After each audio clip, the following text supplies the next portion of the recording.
Mon fils, Oui. normalement, demain, c'est le jeûne du 17 Tammuz. Oui. Est-ce que je dois le faire ou pas, vu que je suis âgée, il fait chaud, on aurait...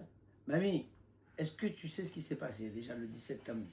Eh bien, tu vas me le dire, tu vas me l'expliquer. Alors, le 17 Tammuz, il s'est passé plusieurs choses. Mais il y en a qui sont vraiment graves. En fait, elles sont toutes graves. Mais on parle des tables de la loi qui ont été brisées. Moïse qui a lâché les tables de la loi avec le veau d'or. Tout à fait, Il y a eu la brèche dans la muraille de Jérusalem qui a amené la destruction du temple. exact. Il y a une idole qui a été placée dans le temple. Donc c'est un jour tragique. Pour cela, les sages ont institué le 17 Tammuz comme un jour de jeûne. Tu savais ça? Je le savais. Et je sais aussi quelque chose, c'est que du 17 Tammuz jusqu'au 9 Av, on va être dans une période de deuil. Voilà, bravo. Ben, j'ai plus rien à t'apprendre, mamie, j'ai plus rien à t'apprendre. Mais, question, toi, tu te sens de faire le jeûne ou pas? Comme j'ai l'habitude de faire tous les jeûnes, je vais quand même le faire. Me réveiller, déjà c'est à 3 heures et quelques, le début. Exactement. Donc à 3 heures du matin, je vais me réveiller, prendre mon petit déjeuner comme d'habitude, et ça va finir jusqu'à 10 heures. Ouais, 22 heures environ. Ça Voilà, dépend où 22 on se heures. trouve. Alors, je vais te dire, Et mamie, par contre, tu permets, mon fils, que en attendant, pour couper un peu la journée, à 19h15, je vais faire minha et arbitre à Deloire. Comme À la ça va synagogue. à la synagogue de Loire. Comme magnifique. ça va me couper un petit peu la journée. Et il y aura la Torah. On va Et sortir. on va sortir la Torah, bien sûr. Et c'est quel paracha qu'on va faire? On est le passage Le des passage. jeunes. Vaïhal Moshe. Moshe, Ah. il prie à Dieu D'accord. et il dit pardonne au peuple. Mais moi, j'ai une question.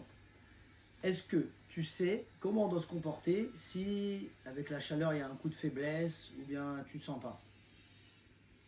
Oh, écoute, quand on a l'habitude de jeûner, tout ça, s'il y a un coup de faiblesse, bon, bah, tu bois un verre d'eau.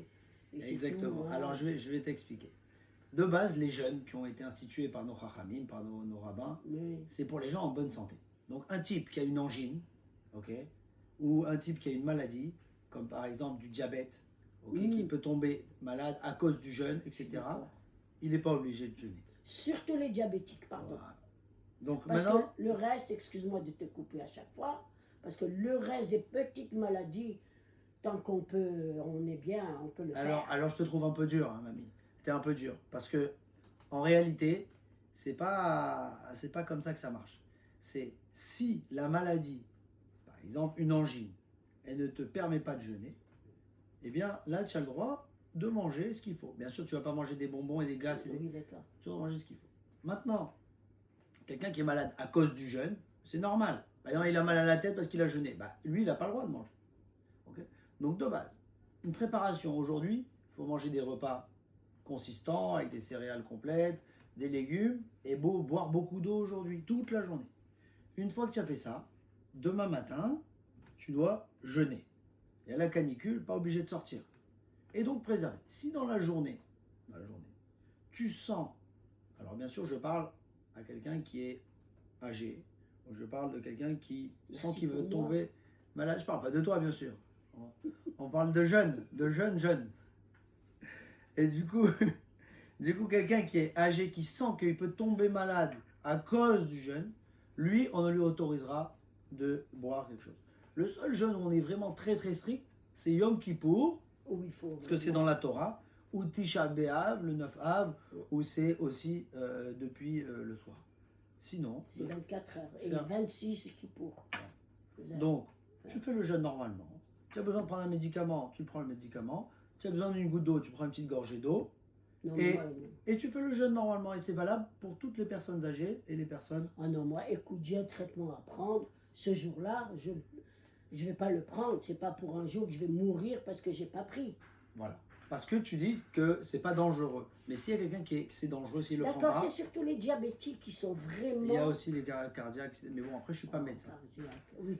Bon, mamie, est-ce que Je tu as d'autres pense- questions? Oui, je pense que vous êtes dramatique, mon fils. Un petit peu. Vous dramatisez la situation. Et ça, en vous entendant, les auditeurs vont être... hein, vous n'allez pas les... Vous n'allez pas vraiment... Non, je suis obligé de dire la halakha parce qu'il y en a qui, il y en a Je qui souffrent. plaisante. Il y en a, oui, mais Je plaisante, mon il y en a fils. qui souffrent du cœur, il y en a qui ils sont obligés de prendre. Et là, la Torah, c'est Là, la le vie cœur qui prie. d'accord, C'est la le vie qui cœur d'accord, ok, le diabète, ok, mais les autres petits trucs, machin chouette, écoutez, le français, toujours il est malade, il est ceci, il est trois. Merci mamie pour ce petit moment. C'est tout, ça va? Merci beaucoup. Et bon jeûne à toi. Ça va, je t'ai bien répondu? Bon, Rachel.